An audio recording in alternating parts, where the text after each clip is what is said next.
ስነሳ ካጠገቤ ባለቤት የለም። እህቴ ነበረች። በሩን ከፍታ ገባች። ተነሽ እንጂ በጣም አረፈድሽ፣ ቁርስ ታች ቀራርቧልና እንውረድና እንብላለች። እሺ መጣሁ ተጣጥቤ ያልኳት። ተጣጥቤ ስወርድ ላምሮት ታች ፒጃማ አይሉት ልብስ አይሉት ብቻ ግራ የተጋባ ሰውነቷ ላይ ለጥፍጥፍ ያለ ልብስ ለብሳ ወደዛና ወደዚህ ትላለች። አይቻት ደነገጥኩ። ምክንያቱም አለባበሷ ወጣ ያለ ነው። እታች ወርጄ ልንበላ ቀረብን። ንግግሯ፣ ለዛዋ፣ ምኗ ያለች ባህሪ ነው ያላት። ቁም ነገር የላት። እህቴ እድሜዋን ጠየቀቻት። ላምሮትም አሁን ከ2 ወር በኋላ 20 ይሞላኛል አለች።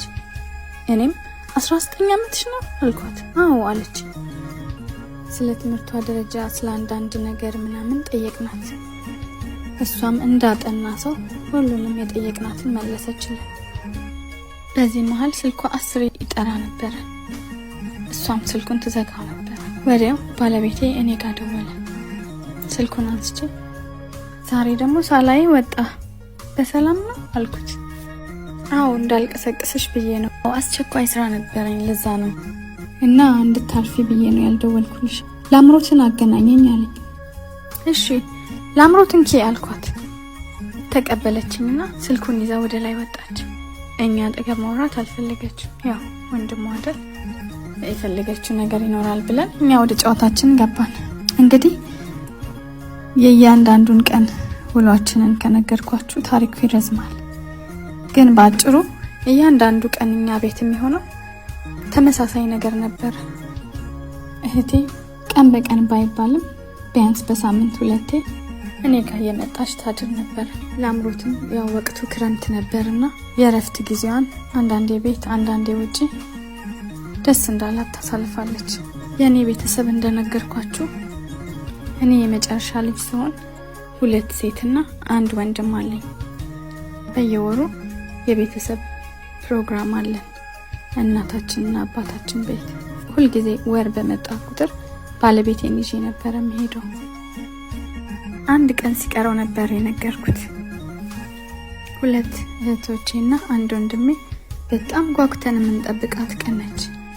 የሁላችንም ታላቅ ወንድማችን እዚህ አይኖርም፣ ግን የምንገናኝበት ወር በመጣ ጊዜ እንደዚህ በየወሩ ባይሆንም አልፎ አልፎ እሱ ይገኛል። የሚኖረው በአሜሪካ ነው። ባለትዳር ነው። ጥሩ ኑሮ ነው የሚኖረው። ደስተኛ ህይወት አለው። የሱ ታናሽ ደግሞ የታላቅ ኃይለኛዋ እህቴ ናት። ግልጽና የተሰማትን ሁሉ የምትናገር፣ በቤተሰቦቿ ምንም አይነት ቀልድ ማታቅ በጣም ቆራጥ እህት ነው ያለችን። የሷ ታናሽ ደግሞ የኔ ታላቅ እንደ እህትም እንደ ጓደኛም እንደ ሁሉ ነገር የሆነች ሁልጊዜ እኔ ጋር የምትመጣው እሷ ናት። እሷ አላገባችም። የሷ ታሪክ ደግሞ ውስብስብ ነው። ብዙ አስቸጋሪ ነገር አልፋለች። በጣም ነው የምታሳዝነኝ።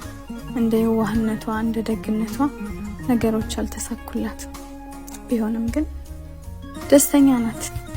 እና የአሁኑን መሰብሰባችን ለየት የሚያደርገው ወንድማችን እዚህ ነው ያለው። ስለዚህ በልዩ ሁኔታ ጥሩ ጊዜ እናሳልፋለን። እና እሁድ ስለሆነ ባለቤቴም እረፍት ነው፣ ሁላችንም እንሄዳለን ብለን አስበናል። ጠዋት ባለቤቴን ቀስቅሼ ቀኑን አስታወስኩት። እሺ አለኝ።